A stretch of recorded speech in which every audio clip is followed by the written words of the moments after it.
क्या रूस यूक्रेन की तरह होगा ईरान वॉर का अंजाम?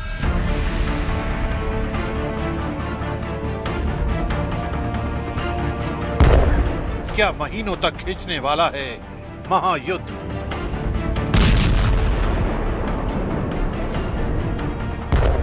क्या है युद्ध के अंत की तैयारी? कौन किस पर भारी?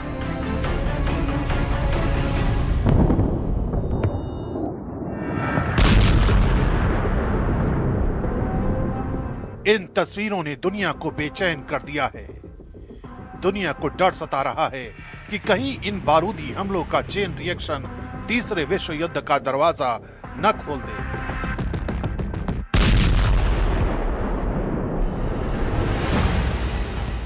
क्योंकि रूस और यूक्रेन की तरह ईरान वॉर के दिन भी बढ़ते जा रहे हैं। इसी वजह से अब ये जंग सिर्फ 3 देशों की लड़ाई नहीं रह गई, बल्कि पूरी दुनिया की चिंता बन चुकी है।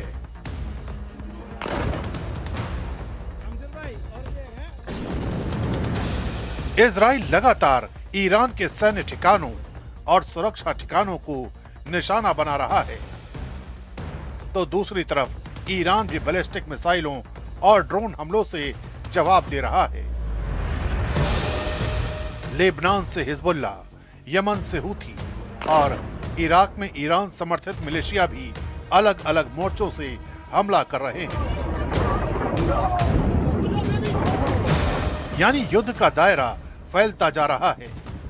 इस बीच स्ट्रेट ऑफ हॉर्मुज के आसपास बढ़ते तनाव ने वैश्विक तेल आपूर्ति पर भी खतरा पैदा कर दिया है, जिससे दुनिया भर की अर्थव्यवस्थाएं चिंता में हैं। रिपोर्ट्स के मुताबिक यहां ईरान के हमलों की वजह से वैश्विक तेल सप्लाई का बड़ा हिस्सा प्रभावित हुआ है।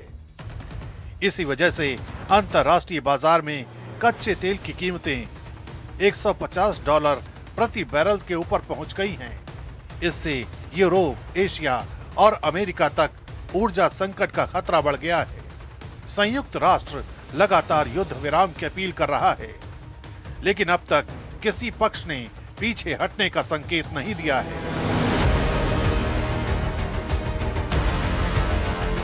तनाव के इसी माहौल के बीच एक ऐसी तस्वीर सामने आई जिसने पूरी दुनिया का ध्यान खींचा।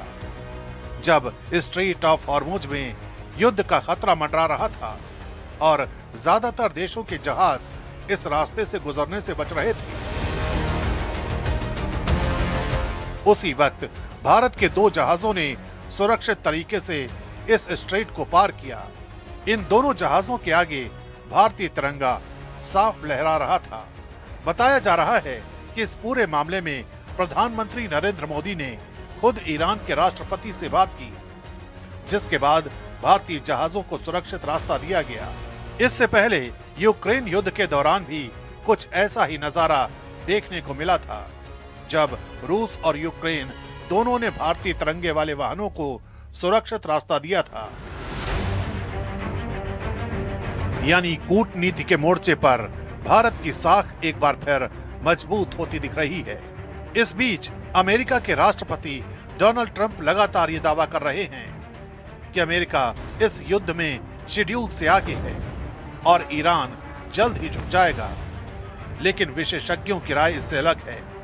कई अंतर्राष्ट्रीय सुरक्षा विश्लेषकों का मानना है कि यह संघर्ष जल्दी खत्म होना आसान नहीं होगा।